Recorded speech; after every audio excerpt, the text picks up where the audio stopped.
আজকে আমাদের একটা ইনভিটেশন ছিল, সেটা হলো শ্বশুরবাড়ির পক্ষ থেকে আমার মাসি শাশুড়ির নাতির জন্মদিনের। তো তার জন্য আমরা বেরিয়ে পড়লাম গাড়ি করে। আমরা সবাই মিলে যাচ্ছি। রাস্তায় যেতে যেতে কিছুটা ভিডিও ক্লিপ নিলাম। দেখো পৌঁছে গেছি, কত সুন্দর করে বেলুন দিয়ে সাজিয়েছিল পুরো ওয়ালটা। পুরো কমিউনিটি হলটা খুব সুন্দর করে বেলুন দিয়ে ডেকোরেশন করা হয়েছিল। আমরাই প্রথমে পৌঁছে গেছিলাম, যেহেতু আমরা অনেক দূরে থাকি। তো আর বৃষ্টিও ছিল সেদিন, যার জন্য একটু তাড়াতাড়ি করে বেরিয়ে আবার ফিরতেও হবে, বেশিক্ষণ থাকাও যাবে না, যেতে প্রায় 2 ঘন্টা লেগে যায় গাড়িতে। তো আমরা 12টার মধ্যে পৌঁছে গেছিলাম। দেখো ঘড়িতে 12টাও বাজছে। গিয়ে দেখো এখনও বাড়ির লোকরা কেউ আসতে পারেনি, ওরা একটু বাদেই চলে এসেছিলো। আমরা সবাই ওয়েট করছিলাম। এখানে দেখো খাওয়ার জায়গাটা সুন্দর করে কাজ করা হচ্ছে, একটু পরেই সব লোকজন আসা শুরু করে দেবে। দেখো এরপরে আস্তে আস্তে সবাই চলে এসছে। ওই যে বাচ্চাটার মা, মানে আমার যা, আর এখানে সব ফ্ল্যাটের সব আন্টিরা, মানে মাসির সব বান্ধবীদের ইনভাইট করা হয়েছিল, সবাই চলে এসেছে। কিন্তু পুচকেটা এখনও এসে পৌঁছায়নি, এই আস্তে আস্তে পুচকেটা আর এন্ট্রি হচ্ছে। তার সাথে মামাবাড়ি থেকে তত্ত্ব নিয়ে আসা হচ্ছে। অনেকগুলো তত্ত্ব তৈরি করেছে, সেগুলো আস্তে আস্তে নিয়ে আসছে সবাই মিলে এক এক করে। দেখো এখানে কত সুন্দর করে তত্ত্বগুলো সাজিয়ে রাখা হয়েছে, খুব সুন্দর লাগছে। ছোট্ট একটা ট্রলি বাচ্চাদের, কত সুন্দর। ওখানে রূপোর থালা, গ্লাস, বাটি, নানান রকম খেলনা, ড্রেস।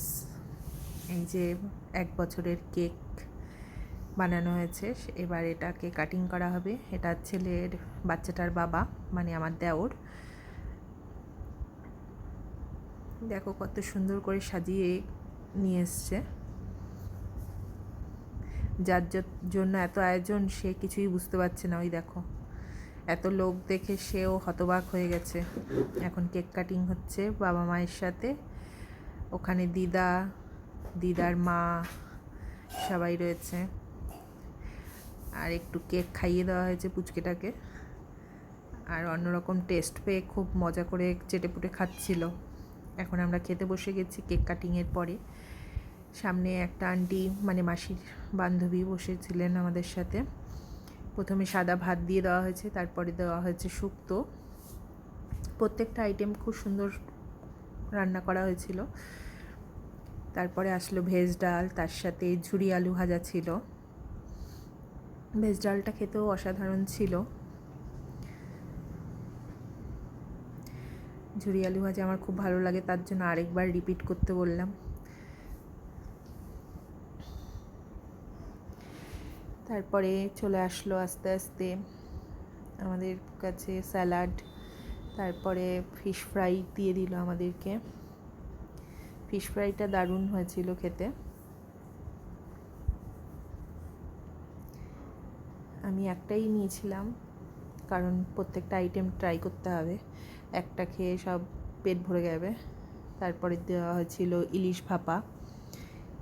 ইলিশটাও খুব সুন্দর হয়েছিল, যার জন্য আমি 2টো খেয়েছিলাম। আর তারপরে আসলো চিকেন কষা, তারপরে চাটনি, পাঁপড়, মিষ্টি, আইসক্রিম, পান, এগুলো ছিল। এগুলোর সময় ভিডিও করতে ভুলে গেছি। আসলে আন্টির সাথে গল্প করছিলাম, গল্প করতে করতে ভিডিও করতে ভুলে গেছি। এখন বাড়ি ফেরার পালা। দেখো আবার গাড়িতে উঠে গেছি আর রাস্তায় বেরিয়েও গেছি ধীরে ধীরে। যেহেতু সানডে ছিল, একটু জ্যামও কম ছিল। তারপর আস্তে আস্তে পৌঁছে গেলাম বাড়ির উদ্দেশ্যে। দেখো রথের জন্য রাস্তায় কত সুন্দর লাইটিং করা হয়েছে, খুব সুন্দর লাগছিল। আর একটু অন্ধকার হয়ে গেলে পরে বেশ সুন্দর লাগতো, যেহেতু একটু দিন দিন টাইপের ছিল, যার জন্য অতটা লাইটিংটা ফুটে উঠছিল না, অন্ধকারে বেশি ভালো লাগতো। তো আমার ভিডিও তোমাদের কেমন লাগলো একটু কমেন্টসের মাধ্যমে জানিও। পাশে থেকো। Tata, bye bye.